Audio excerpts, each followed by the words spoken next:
Décédé le 3 octobre 2021, Bernard Tapie fait toujours parler de lui.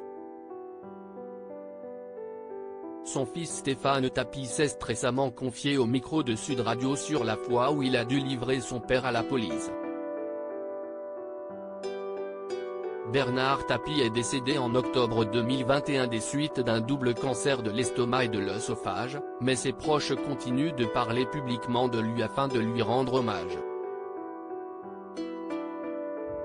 Son fils, Stéphane Tapie a publié le 12 janvier dernier Comment te dire au revoir, un livre autobiographique dans lequel il évoque sa relation particulière avec son père, mais aussi le combat de sa mère contre la leucémie qui a pourri leur relation.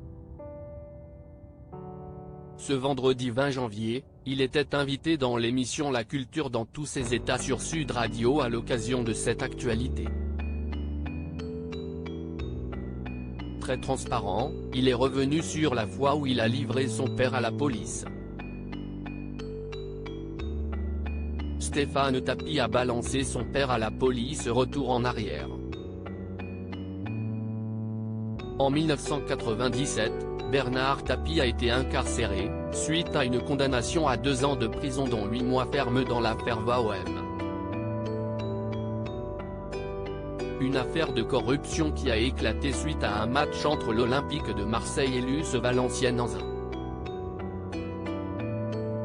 Au cours de sa vie, il s'était préparé à tout, sauf à ce que son fils le voie avec les menottes. Et pourtant, si est bien Stéphane Tapie qui l'a conduit aux autorités. J'ai beaucoup culpabilisé, confie-t-il. Il détaille, pour moi, j'étais une balance. Il est parti de ma voiture, il est rentré au quai des Orfèvres avec les pinces.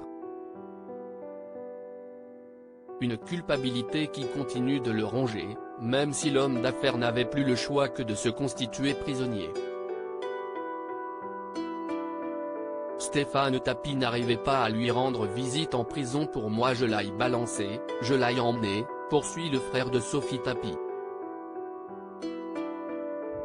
Si est-il la raison pour laquelle il a mis du temps avant d'aller lui rendre visite. Je me suis retrouvé 4 ou 5 fois devant la prison de la Santé et je n'ai pas pu rentrer. C'était impossible, raconte-t-il avant d'ajouter, j'avais encore cette image de moi le livrant à la police. Quant à Bernard Tapie, ce dernier s'était préparé physiologiquement à être enfermé, il avait aménagé chez lui dans une cave, une cellule. Il restait enfermé 2 ou 3 heures par jour dans des conditions carcérales car sans cette préparation, il se serait flingué. À lire aussi ces décès qui ont poussé Bernard Tapie à arrêter de se battre alors qu'il luttait contre un cancer.